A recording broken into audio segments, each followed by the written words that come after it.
Have you ever had a dream so real you knew it wasn't a dream at all, but a warning? Have you ever seen the lights go out and thought, just for a second, that they'd never come back on again? Draw the curtains, light a candle, and turn off the lights. It's story time.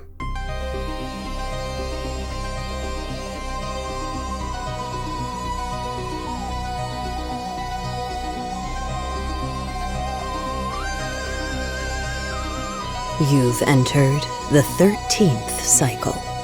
Chapter 1, The Door to Death. Written by Twyla Hallow.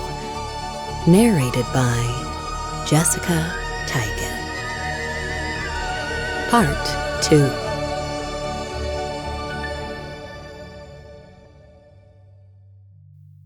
Scarlett and Hazel were talking fast and excited. But Penelope wasn't listening. She kept her eyes glued to the TV monitor, straining to hear the newscaster. He wasn't saying anything new.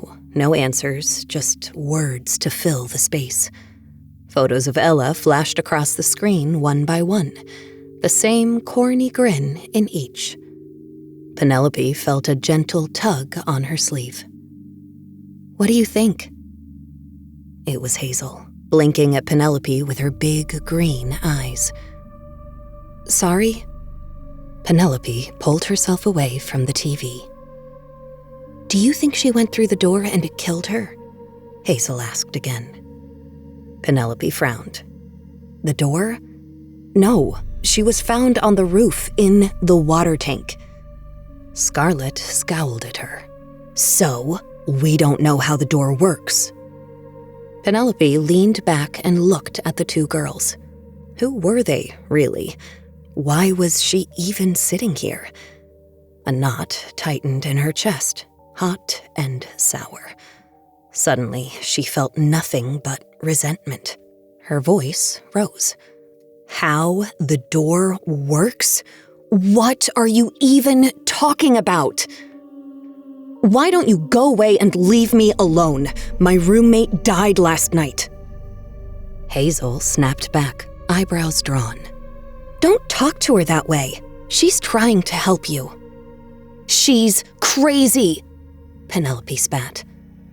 The words hung in the air, louder and meaner than she meant them to be. Scarlett flinched. Her face shifted, just slightly into hurt. Her lip quivered. Her nose went red. Her eyes glistened. She looked like she might cry. Penelope caught it and backpedaled. "Sorry, Scarlett, this is a lot for me, and you're acting really manic." Scarlett clamped her teeth on her lower lip and took a breath, blinking away tears. "It's okay. I know I can be intense, but how can you not see there's something going on here?" "There's nothing going on," Penelope cut in, putting both her palms flat on the table. "Ella was deranged. She went off her meds and took a swim in the water tank last night." "No, she didn't." Hazel was holding her phone, staring down at it, hands trembling, face drained of color. "Not last night, anyways. According to the news, she drowned 3 weeks ago." Penelope didn't answer. She pushed her chair back, slung her backpack over her shoulders, got up, and walked away from the table. "Where are you going?" Scarlett shouted at her back as she and Hazel scrambled after her. Penelope was walking fast. Her mind was spinning, every thought pointing in the same direction. "Back to my room, to pack and leave," she announced, jogging up the concrete steps and turning onto the path to the dorms. "Someone has been in my room, and it wasn't Ella." "How do you know that?" Scarlett called after her. Penelope stopped and whirled on her. "Because Ella is dead. She's been dead for 3 weeks, but someone has been in her room. My room, touching my things, leaving me notes signed as her. Someone killed her, and now they're messing with me. I'm getting as far away as I possibly can." She turned and started walking. "But the door," Scarlett protested. Penelope burst through the double doors to the dorm building and mounted the stairs to the second floor. "Shut up about the door!" "We all saw it," Hazel cried, climbing behind her. Penelope huffed. "Human memory is notoriously unreliable. It's possible there never was a door. Scarlett is having a mental breakdown brought on by the stress of college and compounded by days of not sleeping. She planted the idea in our heads. There never was a door." She reached the top and stepped out to the center of the hallway, glaring at the blank wall, a finger aimed in front of her. "See? It's not there now. It doesn't exist." Scarlett stood at the top of the stairs, teeth clamped down on her lip again. She picked nervously at the hem of her shirt, eyes flicking toward the empty wall. "I'm not having a mental breakdown. I know what that feels like. This isn't it." Penelope tipped her chin back, staring down her nose at the two girls, then whirled and marched towards her room. "Okay then, how about this theory?" she shouted over her shoulder. "Scarlett killed Ella. She hid her body in the water tank and she's trying to manipulate us into covering her tracks." She halted in front of her dorm door and spun to face Scarlett. "What did you say when I first saw you? I need a witness? The note in my room said to go out into the hall at 3:07, and there you were, waiting for me with some delusional story about a disappearing door that kills people." Scarlett drew herself up, indignant. "I didn't say it kills people." "You're working up to that, aren't you?" Penelope's voice was icy. She glared at Scarlett. "You can't kill me here. It's the middle of the day. There are people around. I can fight you off long enough for Hazel to get help. Just let me pack my things and go in peace, okay?" Scarlett stood there, fingers twisting nervously in the hem of her shirt where the stitching had come loose, tears welling up in her eyes. "I'm not having a mental breakdown. I didn't kill anyone." Her voice cracked, thin and shaky, like she wasn't sure she believed it herself. Then she straightened, defiantly. "I never met Ella. I didn't even know who she was until last night. Go, run away, pack your shit and get out of here. I'm sorry I ever met you." She turned and fled down the hallway. Penelope sucked in air, then let it go. She whirled to face Hazel, who stood frozen like a statue in front of her. Hazel gazed up at Penelope, then shook her head side to side, slow.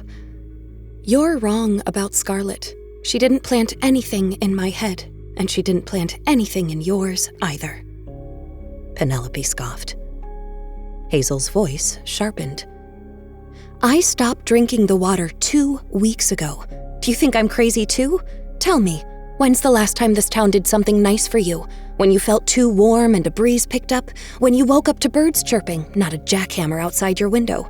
The bad taste in the water wasn't the first time this town messed up, but it's the first time I got anything close to an answer why." She cut herself off, breath trembling. "You can pretend nothing's wrong if it helps you sleep, but I can't." Penelope opened her mouth, then clamped it shut. Nonsense. This is nonsense, she thought, even if the words hit closer than she liked. She swallowed the feeling, pushing it deep down, shot Hazel a scornful look, slid her key into the lock of the dorm room door, and turned it. The door swung open. In the middle of the room stood a girl. Dark blonde hair, nose a little sharp, chin a little soft. Not quite beautiful, not quite ugly. It was Ella. Maybe it was minutes, maybe seconds. Penelope couldn't tell. Time stopped. Ella stood there, feet planted apart, hands at her sides, staring back at them. Her hair hung in tangled ropes, soaking wet. Her skin looked purplish, waterlogged, like she'd been pulled out of a lake. Her clothes sagged, damp and clinging. She was dripping. Drops of water hit the floor one by one, pooling at her purple, bloated feet. The sight of her hit Penelope sharp in the stomach. Ella looked wrong, hollow, like something had scooped her out from the inside and left her skin behind. Her eyes were wide. They stared out, glassy, fixed, with nothing behind them, just that awful, empty stare. Penelope had never seen eyes like that, with no light. Ella didn't move. But something about her looked like she might, as if something inside of her was waking up. Penelope took a shaky step back. From the corner of her eye, she caught movement. She turned her head. Hazel had taken off running. She streaked down the hallway, disappearing around the corner. Penelope watched her go, just for a second, then whipped her head back to the room. Ella was gone. For a split second, Penelope hesitated, swaying on her feet, waiting for her brain to catch up. Without realizing what she was doing, she turned and bolted. She raced down the hallway after Hazel, rounded the corner. Hazel was at Scarlett's door, hammering on it with both fists. "Open up! Scarlett, please! Open!" She screamed, voice raw.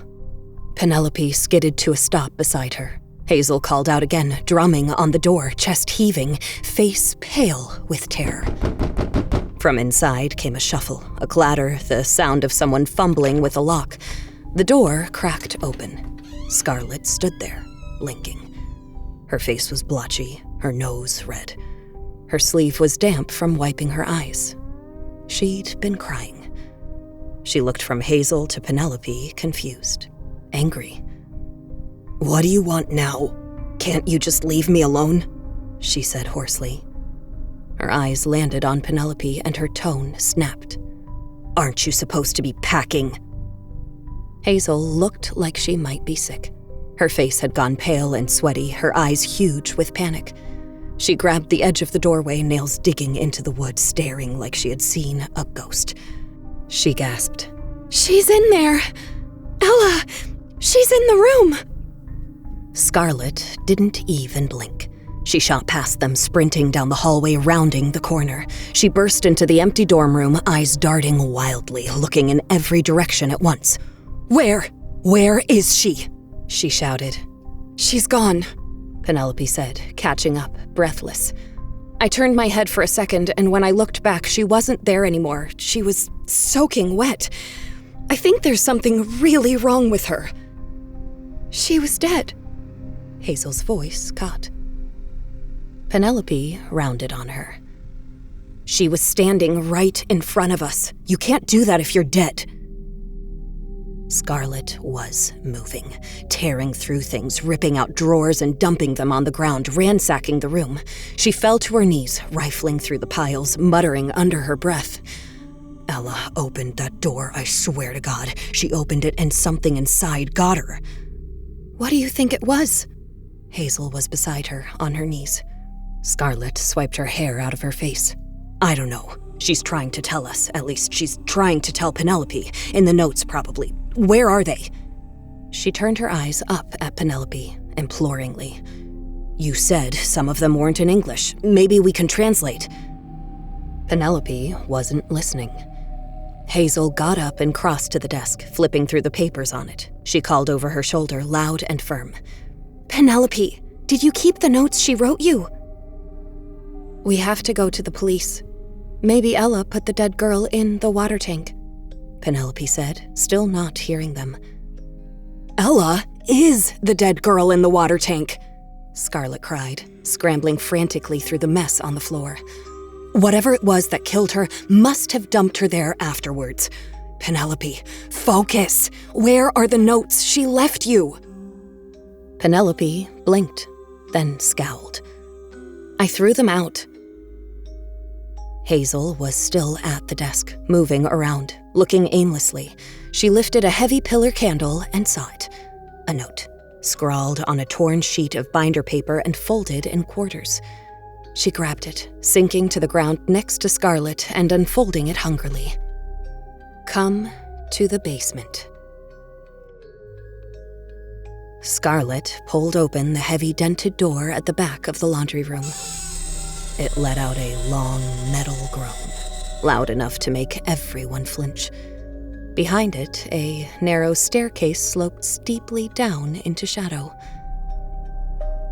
"You first," Hazel whispered, clutching her phone in one hand, flashlight on, and the note in the other.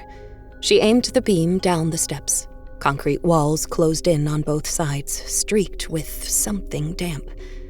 Something seeping out between the blocks. The air shifted as they descended.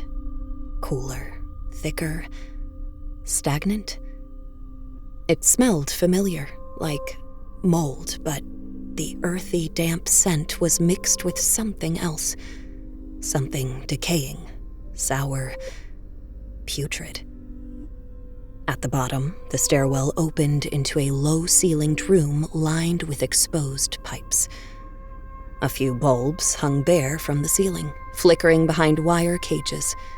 An old boiler sat in the far corner, quiet, but still radiating faint heat. Across the room was the incinerator, large, square, and bolted to the back wall like a sealed mouth. Its massive metal hatch was rusted around the edges. A scorched tray jutted partway out, as if someone had pulled it in a hurry and forgotten to push it back in. Above it, the brick around the flue was blackened and chipped, the mortar cracked like something had tried to get out from the inside. The stench was suffocating. Scarlett had her phone out with the flashlight on. The room just in front of them was illuminated in the faint blue glow. But beyond that, darkness. They crept along, inch by inch, clutching at each other. Something dripped from a pipe above. Penelope's skin crawled. "You brought us down here. We came," Scarlett called into the darkness. No response. Just the clicking from the old boiler and the sound of dripping water. Hazel stepped ahead, phone in hand, arm outstretched, moving slow. The light skimmed along the wall, suddenly landing on a face. A pale, gaunt, twisted face. Ella. Her skin was blue, mottled and swollen. She was wet all over. Water ran down her legs, pooling on the cold cement floor beneath her. Her lips dangled open, skin hanging loose like a mask, like it had been soaked too long and was starting to fall off the bone.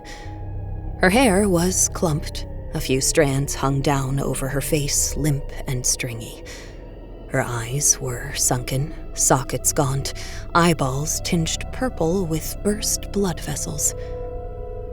They looked lifeless. Haunted. Like if you stared into them too long, you'd be haunted too. Ella didn't move. She stood there, a pained look on her face, walls seeming to shimmer around her.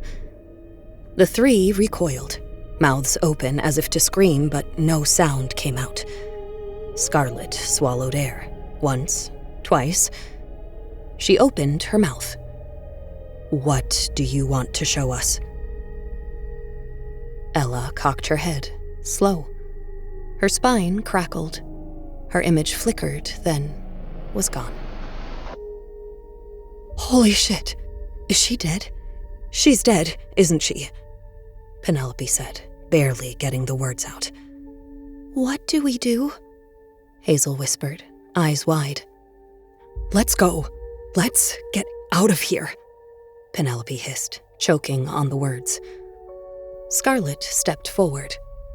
"What's behind the door?" She called out into the basement, her voice bouncing off the cement walls. A long, sharp squeal met their ears. They all turned in the direction of the sound.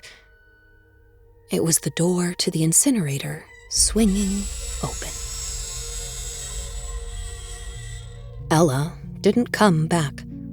They waited, searched the basement. After maybe an hour, they gave up and trudged wearily back up 2 flights of stairs to their dorm floor. No one spoke. They reached the hallway and hovered there, circling each other without meaning to. Not talking, scarcely breathing, each waiting for the other to say something. "What do you think she was trying to tell us?" Scarlett asked, finally. Hazel shook her head silently. Another pause. Penelope shifted on her feet. "I think I should leave," she mumbled. "Pack my things.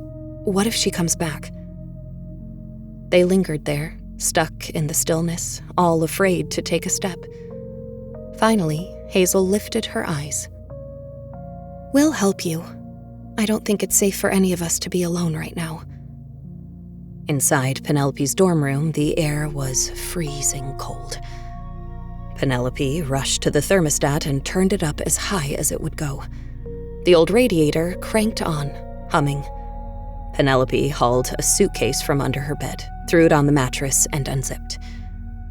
Hazel and Scarlett went to the closet and started ripping clothes off hangers. "Should we all leave?" Hazel asked, voice quiet. "Maybe." Penelope stood over the suitcase, throwing things into it haphazardly. She shivered. "Probably." Then she turned and sat down on the bed, listless, looking at the floor. She squeezed her eyes shut, fighting back tears. She couldn't stop them. She slumped over, shoulders hunched and shaking, and started to sob. Hazel stopped, watching her, then crossed and sat down on the bed next to her. She threw her arms around Penelope's shoulders and squeezed. "Hey," she whispered, pulling Penelope into a hug. "It's okay. It's going to be okay." Penelope shook her head, sitting up and scrubbing at her face. "It's not that." The words came out gurgled. She sucked in a big breath through her nose and blew it out through her mouth. "My sister died this summer. Car accident. I was the one driving." Scarlett walked across the dirty dorm carpet until she was in front of Penelope and sank down, legs crossed. She looked up at Penelope, then at Hazel, a worried look passing between them. Penelope's shoulders sagged. She stared down at her lap, fingers twisting together. "I kind of thought, I don't believe in heaven or anything, but I didn't think that was what happened when you died." "It's not," Scarlett said, a little too fast. "That's not what happens. Not every time anyways, just if you have a sudden and violent death." "Olivia had a sudden and violent death," Penelope said shakily. "That was her name, Olivia?" Hazel asked, sweeping a strand of Penelope's hair out of her face. Penelope nodded, tears spilling down her cheeks. "She was only 14. I don't know what happened either. I don't remember much from the accident. Hardly anything, actually. I don't remember why I swerved. I don't remember going off the road. I don't even remember hitting the tree." Hazel and Scarlett exchanged a silent look. Something cracked open inside Penelope, and the words came spilling out. "I can't explain it, but I have this feeling. She wasn't supposed to die. I was. I was supposed to die in that car crash." She looked up, first at Hazel, then at Scarlett, like she was searching their faces for confirmation, for someone to tell her she wasn't crazy. Hazel put a hand on her arm. "My dad died when I was little. Not sudden like a car crash, but it was awful." She faltered, swallowing hard. "Your mind will tell you all kinds of stories to make sense of it, but you can't let it spiral. Everything happens the way it's supposed to. If you were meant to die, you would have. But you didn't, so you were supposed to live." Hazel glanced at Scarlett, hoping for backup. Scarlett looked at the carpet. Penelope squeezed her eyes shut again, shaking her head. "So, Olivia was supposed to get mangled in a crash and end up walking around trapped, rotting, like Ella?" Scarlett chewed on her lower lip. I don't think Olivia ended up like Ella. Penelope raised her eyes. How do you know? I guess I don't. Scarlett slumped her shoulders, picking at a loose thread in the carpet. Maybe the reason you lived was so you could help Ella, Hazel offered, grasping for something useful. I've noticed God, or the universe, whatever you want to call it, it likes to put people together, people who need each other. Maybe that's why you got assigned as her roommate. Scarlett stared down at the carpet, slouched, then suddenly straightened, eyes narrowing. You guys want to hear something weird? She asked, curiosity flickering behind the question. A couple weeks ago, in the middle of the night when I was staking out the hallway, 2 girls came out of their rooms. The door was there, right there. I asked them to watch it with me, but they just looked at me like I was crazy. She leaned back on her palms, eyes fixed ahead. They said there was no door, that it was just a blank wall. Hazel drew her eyebrows together. Maybe they were lying. Scarlett shook her head slowly. I don't think so. I can't explain why, but I think we are the only ones who can see it. None of them remembered falling asleep. When Penelope blinked her eyes open, the room was pitch black. Not dark in the way a bedroom gets at night, but utterly, oppressively dark. So dark, she couldn't make out the shape of her own hand when she lifted it from the sheets. She lay there for a few seconds, waiting for her eyes to adjust, but they didn't. The darkness stuck, wrapped around her tight like a blindfold. An idea dropped into her head, whispered quietly by a small, panicked corner of her brain. You're not alone. She held her breath and listened. She could hear someone breathing softly just across the room, a slow, rhythmic inhale. She thought it sounded like Hazel. Her heart started to slow a little. It was only Hazel. They had fallen asleep. But how had they fallen asleep? When had they fallen asleep? She held her breath again, straining to listen. She heard it more distinctly now, someone breathing. Actually, what sounded like 2 someones breathing. She reached over and fumbled around in the sheets for her phone. She found it and clicked the button on the side. A faint bluish glow lit up the room. She looked over. Hazel was next to her. Scarlett was on the floor. They were both out cold, snoring. What was going on? Then she heard something else, something coming from the other side of the door. Scratching. Penelope's blood turned to ice in her veins. She held her breath, straining her ears. She heard it clearer, a skin-prickling scrape, like little teeth gnawing on a piece of wood.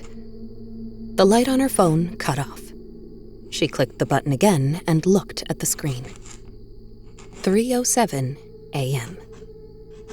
She didn't dare move. She stayed still and quiet under the covers, every muscle coiled tight, listening.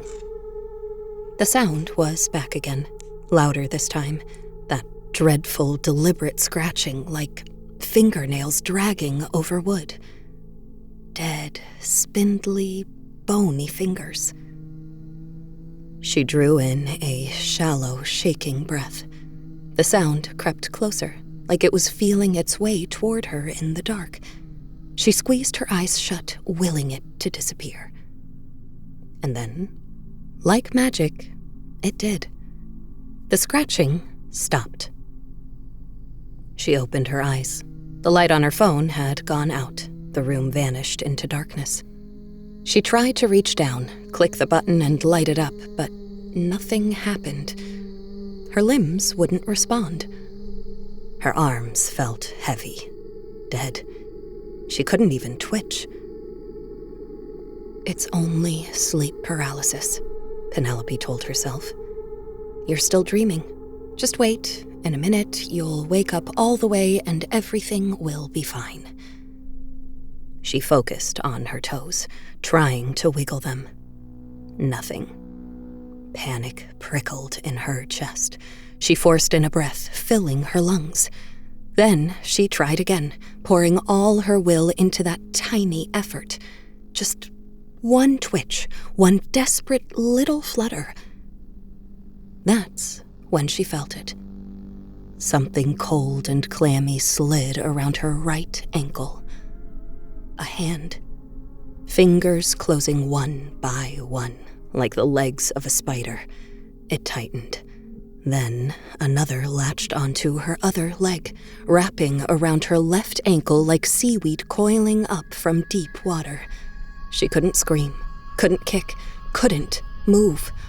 All she could do was lie there, chest locked so tight she could barely breathe. Then she felt a slow, insistent tug. Something was pulling on her. The slimy, ice-cold hand peeled itself off her right ankle. Then it was back, higher this time, curling around her shin, nails biting into her flesh. A tug. Then the other hand moved, slithering up her left shin and clawing hard into her leg. It tugged again. It wasn't trying to pull her down, it was pulling itself up. It was crawling up her body. She could smell it now. Something putrid and sour, creeping into her nostrils and sticking to the back of her throat. She felt sick, like she wanted to gag, but she couldn't. Her heart thudded against her ribs like it was trying to burst out of her chest. She wanted to open her mouth and scream, but her jaw wouldn't move. She was frozen inside her own skin, trapped in a nightmare. Slowly, the thing dragged itself up her body. It clamped onto her right hip, fingers pressing sharp into her flesh. Then the left. She felt weight settle on her legs.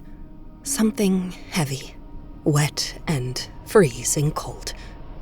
Something was lying on her. The stench was in her nostrils, suffocating her. She couldn't breathe, couldn't see. She was blind, drowning in darkness like she'd sunk to the bottom of a lake, trapped beneath miles of inky water. Only the smell told her it was real. The stench of death inches from her face. The claw was on her right shoulder now, cold stabbing through her skin. She could feel fingernails scrape up her left arm, up to her left shoulder, then dig in. It was sitting on her, holding her down, crushing her. The stench burned her nose. She felt tears well up in her eyes and roll down her cheeks. She gasped, trying desperately to suck air in, but her lungs locked up tight, barely able to move under the weight. She could feel breath. Jagged, uneven, rotten breath blowing against her cheek. It reeked unbearably, wet and sour, like it came from moldy lungs. The smell burned her skin. Even though she couldn't see, she could feel it. A face swimming towards her in the darkness.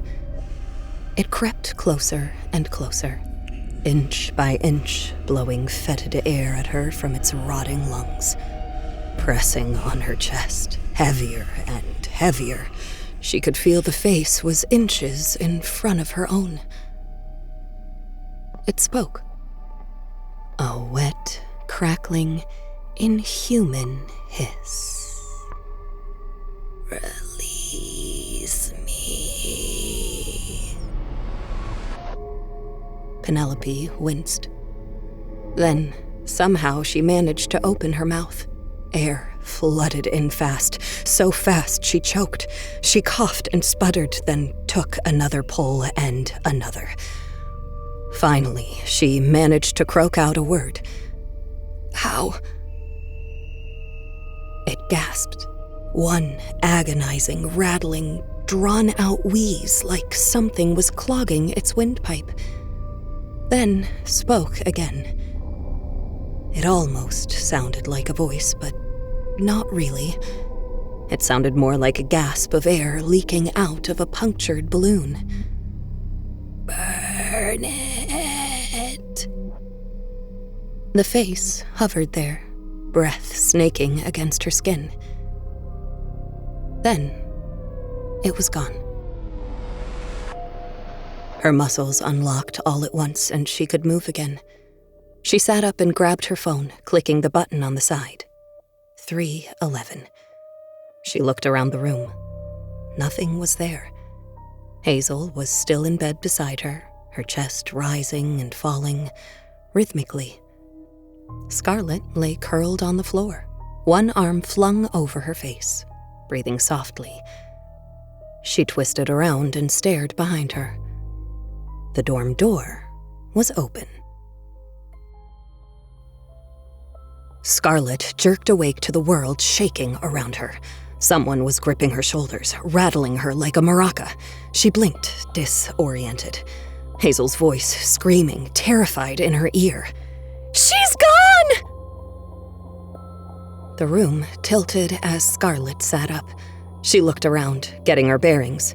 She was on the floor of Penelope's dorm room. The room was dark, but light spilled in from the hallway beyond the open door. Hazel knelt beside her, breathing hard, eyes frantic. Penelope was missing.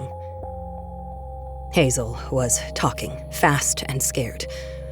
"I woke up and the door was open and she was gone. This wasn't supposed to happen. We were supposed to keep each other safe. Do you think something took her?" Scarlett felt woozy.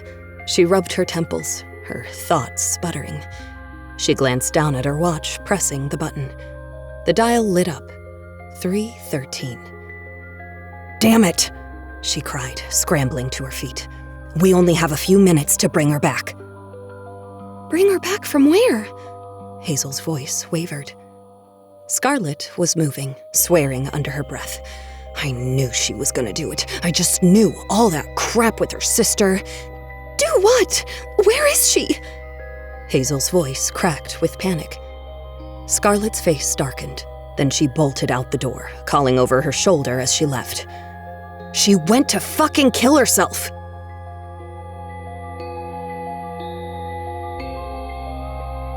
You've been listening to The 13th Cycle, The Door to Death.